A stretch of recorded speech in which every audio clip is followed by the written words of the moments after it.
Este é o campo de batalha da Guerra do Golfo. Nós o conhecemos como Iraque. No passado distante, várias grandes civilizações brotaram aqui.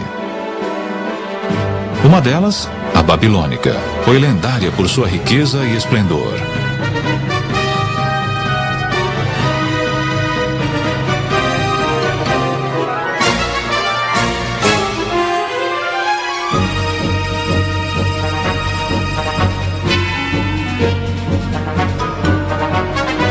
Porém, muito antes da Babilônia, há 6.000 anos, outra notável civilização desenvolveu-se aqui. Seu povo era os Sumérios, que possuíam uma cultura muito avançada. Eles foram os pioneiros de quase tudo que constitui a nossa sociedade atual. Criaram o primeiro congresso com 2 câmaras, a primeira escrita, o primeiro sistema de escolas e assim por diante. Surge então a pergunta: de onde veio tudo isto? Creio que temos de recorrer aos próprios antigos sumérios e prestar atenção no que eles têm a nos dizer, porque eles nos dizem, em tudo que é lugar, repetidas vezes, que a civilização lhes foi ensinada por seres vindos dos céus para a terra. Eles os chamavam os Ananokes. Os sumérios escreveram sua história em tábuas de argila como estas, que ficaram ignoradas no Museu de Berlim por meio século. Poucas pessoas foram capazes de decifrar este antigo idioma, mas uma delas é Zecharia Sitchin. Os escritos e as evidências pictóricas deixados pelos sumérios remontam a 6.000 anos. Falam e retratam um povo que veio de um outro planeta, que chamavam de Nibiru, e muitas das descrições o apresentam como sendo muito maior, pelo menos 1/3 maior do que a média dos seres humanos. Portanto, eram gigantes. Este lacre cilíndrico sumério de um museu de Berlim é surpreendente por várias razões. Primeiro, ele retrata nosso sistema solar com o Sol ao centro e os planetas espalhados em torno dele. Um fato não conhecido da ciência europeia até cerca de 300 anos atrás. Mostra também o planeta Urano, que nós só descobrimos em 1930. E, incrivelmente, existe um outro planeta que os sumérios chamavam de Nibiru, o que acreditavam ser o lugar de onde os Ananokes, ou gigantes celestiais, teriam vindo. Se observarmos estas 3 figuras retratadas aqui, parecem ser quase todas do mesmo tamanho. Mas, se prestarmos atenção, veremos que esta figura da divindade está sentada.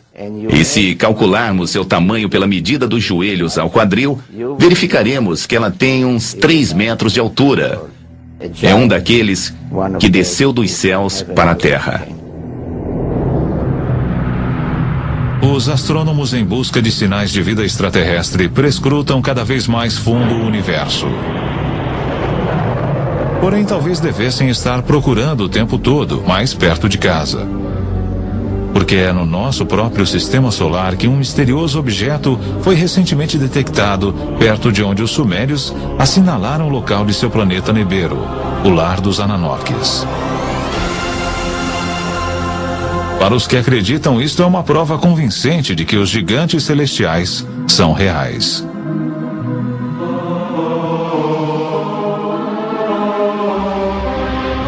O antigo texto sumério, de uma forma bem ampla, nos diz basicamente que mais de 400.000 anos atrás, esses Ananokes vieram do espaço e pousaram na Terra, no Vale do Tigre e Eufrates. Começaram por formar uma colônia que chamaram de Éden. De acordo com o Gênesis, Éden, ou Éden, é onde Adão foi criado do pó, e Eva de uma de suas costelas. Outros, porém, têm uma versão mais high-tech sobre como a vida humana começou.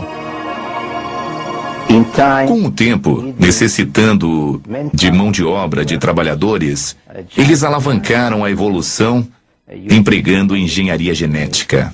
Recolheram o esperma de um dos Ananokes e o inseminaram no óvulo de uma humanoide primitiva, provavelmente uma dessas primitivas cujos restos arqueológicos estão agora sendo encontrados na África, a famosa Lucy, e eles então produziram um híbrido que acabou se tornando o homem de Cro-Magnon, ou seja, o homem moderno. Diz a lenda que quando os Ananokes retornaram após vários milhares de anos para ver como sua obra genética se desenvolvera, encontraram na Terra mulheres irresistivelmente atraentes. Começa na Bíblia, onde podemos ler, no início de Moisés, quando os filhos dos deuses viram que as filhas do homem eram bonitas, eles as tomaram como esposas. Mais tarde, daqueles ventres, nasceram gigantes. Tão destrutivos eram esses titãs, que os Ananokes que os geraram decidiram destruí-los. O livro apócrifo de Baruque nos conta até quantos gigantes foram mortos. O livro de Baruque diz: depois o Senhor criou o grande dilúvio, destruiu toda a vida que havia na terra, incluindo os 409 mil gigantes.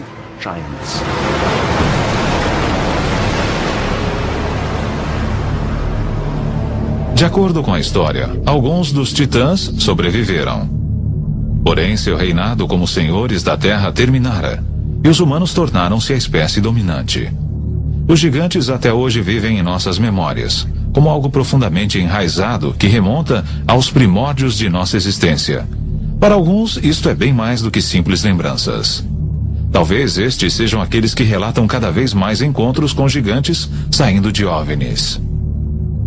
Estes que acreditam nos assegurarão que os Ananokes ou gigantes celestiais estão voltando.